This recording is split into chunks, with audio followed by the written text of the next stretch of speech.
बेत नाम के गांव में एगो झोपड़ी रहेला। वही झोपड़ी में एगो स्वामी स्त्री रहेला लोग अपना बेटी के साथ। उनकर बेटी के नाम रहेला रागिनी। रोज रागिनी नदी के किनारे जा से एक दिन देखा तारिका कि एगो तुलसी के पेड़ बा, वही जगह बैठ के लगली माँ तुलसी के गाना करे। वैसे एगो लड़का आवेलन वहाँ खड़ा होके गाना सुनेलन। जब उनका गाना शेष हो जाला तब कहेलन का कि तू कोई संगीत सीखतारू? तो कहली कि ना, बस माँ तुलसी के पेड़ देखनी है, हमरा गाना करे के मन कैलक ह तो हम गाना करे लगनी है।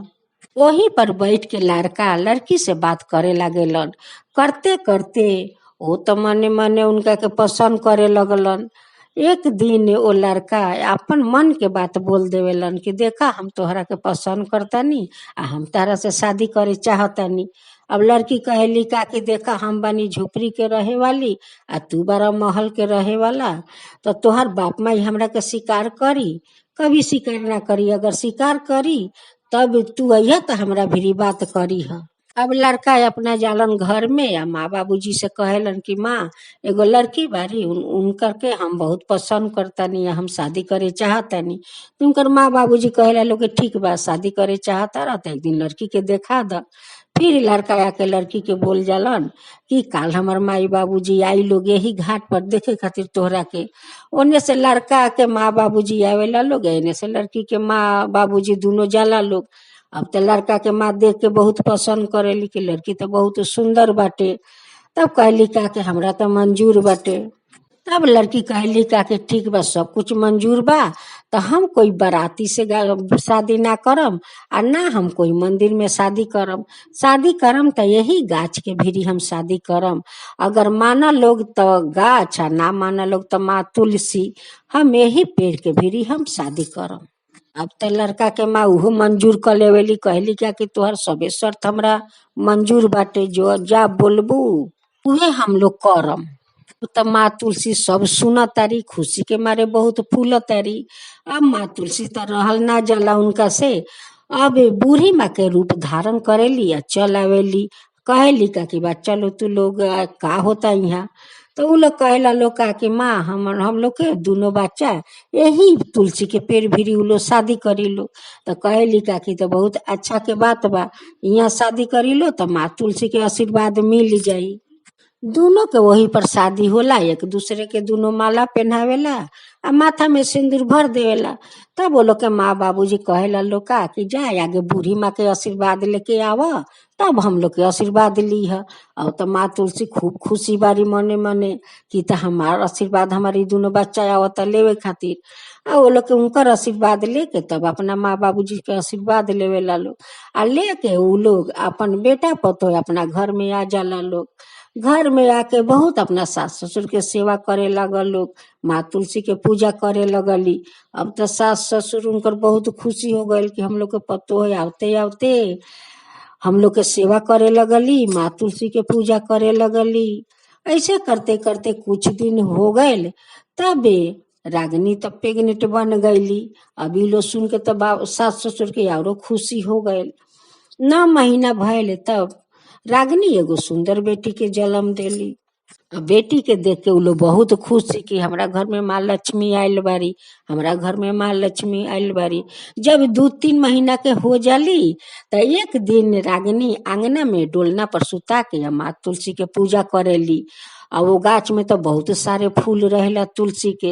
अब वो फूल देख के बहुत जोर से हंसेली। अब तो रागिनी कहली का कि पहला बार हमार बेटी हंसले बा, आ उहो माँ तुलसी के फूल देख के। तो उ अपना बेटी के फूलदासी नाम राख देवेली। ओ दिन से सब लोग फूलदासी कह के बोलावे लगल। ऐसे करते करते फूलदासी 5 साल के हो जाली। फूलदासी अपना माँ के साथे उहो माँ तुलसी के लगली पूजा करे। अब तो माँ तुलसी औरो खुश हो गईली कि हमार आगे से तो रागिनी भक्त बारी, अब उनकर बेटी हमार भक्त बनतारी। अब तो बहुत उनकर श्रद्धा भक्ति देख के उन बच्ची पर बहुत माँ तुलसी पसंद हो जाली। माँ तुलसी के पूजा करते करते फूलदासी 18 साल के हो जाली। तो एक दिन माँ तुलसी फूलदासी के सपना में आवेली तो कहेली का कि बेटी तूहू देखा तोहर माओ हमर भक्त बारी, तूहू हमर भक्त बारू, तोहरो श्रद्धा देख के हम तो तोहरा पर बहुत प्रसन्न बानी। आ तोहर माँ बाबूजी अगर तोहरा के शादी कर दे तो तू तो ससुराल चल जेबू। तो कहली का कि ना माँ हम कभी शादी ना करम। तो कहली कि तू का करबू। आ तो माँ हम राउर सेवा करम आ राउर पूजा करम। अभी तई माँ तुलसी सुन के बहुत खुश होली।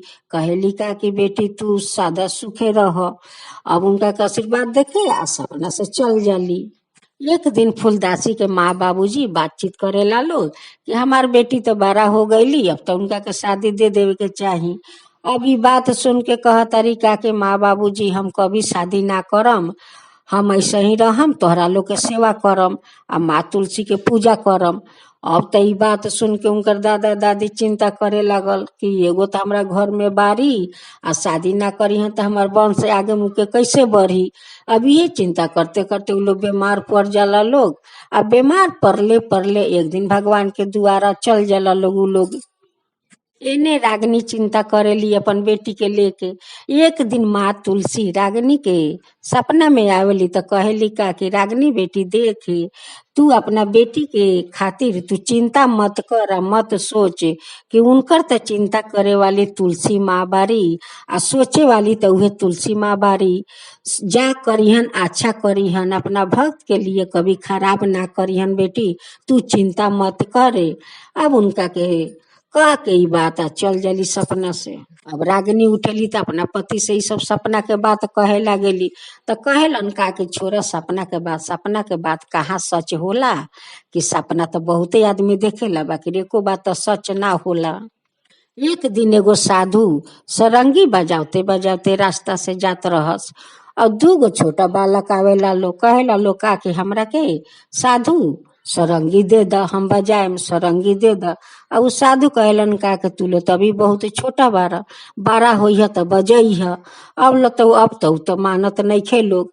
अब साधु क्रोध में आके दोनों के शराप दे देवेलन कि तू लो मर के आ सांप के पेट में जन्म लेबा आ सांपे होइब। आ जब तोहरा लोग के मुंह में हीरा मोती जाई तबे तू लोग अपना रूप में अइब। जे गाछ में फूलदासी रोज पूजा करस वही गाछ के फूल में सारे हीरा मोती भरल रहे। आ रात होके तो पंकुरी खुल जाए आ सब हीरा मोती गिर जाए।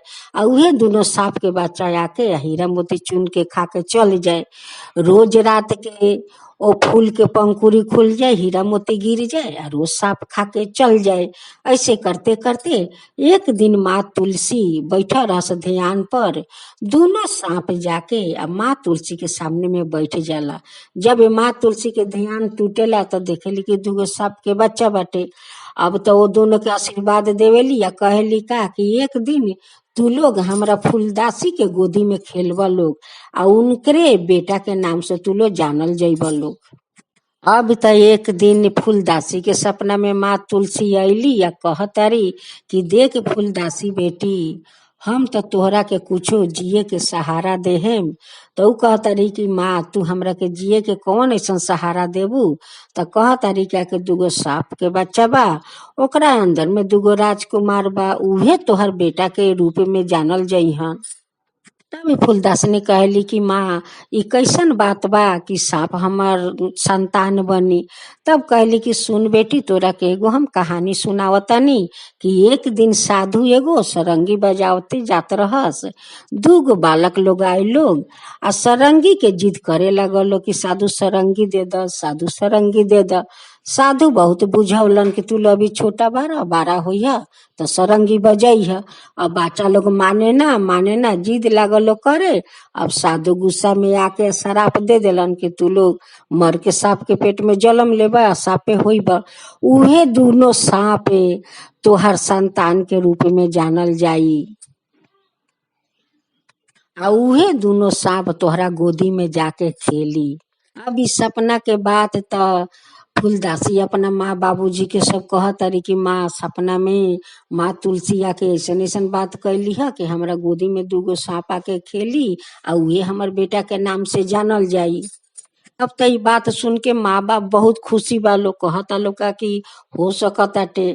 तब माँ तुलसी के भीरी जाके रागनी कह तरी कि हे माँ तुलसी, अगर ई सपना सच हो जाई तो हम माई बेटी हम राउर सारा जीवन भक्त बन के रहम आ सारा जीवन हम एती करम, राउर भक्ति करम कि सपना रउरा सच कर दी हे माँ तुलसी। एक दिन फूलदासनी सपना देखे के बाद में माँ तुलसी के बहुत श्रद्धा भक्ति से पूजा कैली, आरती कैली, भोग लगौली, लगा के आउ बैठल बारी ध्यान में। वैसे दोनों सांप के बच्चा आवेला, सांप के खाल से निकल के आ दोनों उनकर गोदी में खेले लागेला। अब तो देखेली तो कहेली कि माँ देखा दूगो हमारे सांप आके गोदी में खेलता कि माँ ई तो तुलसी माँ चमत्कार कर देली। माँ देखा ई तो माँ तुलसी चमत्कार कर देली, हमरा दूगो गोदी में हमरा के बच्चा डाल देली, देखा हमार दूगो बच्चा गोदी में खेलता। अब माई बाप आवेला लो देखेला लो तो बहुत खुशी होला लो कि तो माँ तुलसी चमत्कार कर देली कि देखा हमारा बेटी के गोदी में तो दूगो बच्चा खेलताटे। अब तुम करे माँ बाप बहुत खुशी बा, बहुत खुशी बा। अब तो रागिनी या रागिनी के पति दोनों सारा गांव में जाके हल्ला करला लो कि हमरा घर में काल तुलसी पूजा बाटे आ भोज बाटे, सब लोग वही है लोग। अब तो सब लोग निमंत्रण पाके सबे लोग आवेला लोग पूजा देखे भोज करे। तब सब के देखावेला लोग दोनों बेकत के देखा है सांप के खाल, आज माँ तुलसी चमत्कार कर देले बारी हमरा घर में, हमार बेटी के जिए के दूगो बालक सहारा दे देली कि वही देखा लो बालक हमार बेटी के गोदी में खेलता। ई माँ तुलसी के प्रसाद है, उनकर चमत्कार है। अब सब लोग देख के चकित हो जाला लो कि माँ तुलसी तो बहुत अच्छा चमत्कार कर देले बारी, ई तो बहुत माँ तुलसी महान बारी, अपरंपार बारी कि आज इनकर के चमत्कार कर देले बारी। वही दल में दूगो औरत आवेला लोग, वो लोग के कभी बच्चा ना होला, उ लोग बाज रहेला लो, उ लोग कहेला लो कि हे माँ तुलसी, जैसे फूलदासी के गोदी भर देनी वैसे हमू लोग के गोदी भर दी तो हमू लोग श्रद्धा भक्ति से पूजा करम। अभी बात सुन के माँ तुलसी चल जलियो दोनों बाझिन लोग के भीरी आ वो लोग के कहली क्या कि देखा तू लोग श्रद्धा भक्ति से हमार पूजा कर लोग तो हम तोहरा लोग के गोदी जरूर भरम, तोहरा लोग के मन के आशा जरूर हम पूरा करम। उ लोग लागा लोग माँ तुलसी के पूजा करे, लागा लोग माँ तुलसी के जप करे। अब तो माँ तुलसी प्रसन्न होके दोनों जानी के तो गोद भर देलक लोग।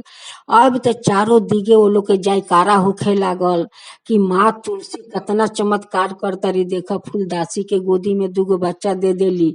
वो दोनों बाझिन के नाम रहे बाझिन, वो लोग के बाझिन के नाम छोड़ा देली, वहू लोग के गोदी भर देली। अब तक गांव में सारा गांव जयकारा होखे लागल, माँ तुलसी के जयकारा होखे लागल। अब एने रागनी माई बेटी दोनों माँ तुलसी के जयकारा करे लगली कि माँ जो तुलसी जैसे हम लोग के घर में आज खुशियां भर देले बानी, हमार बेटी के जिए के सहारा दे देले बानी, वैसे सब लोग के सहारा दी माँ, वैसे सब लोग के ऊपर चमत्कार करी माँ, राउर सेवा सब कोई करी माँ, वैसे सब कोई के चमत्कार करी। जय माँ तुलसी, जय माँ तुलसी।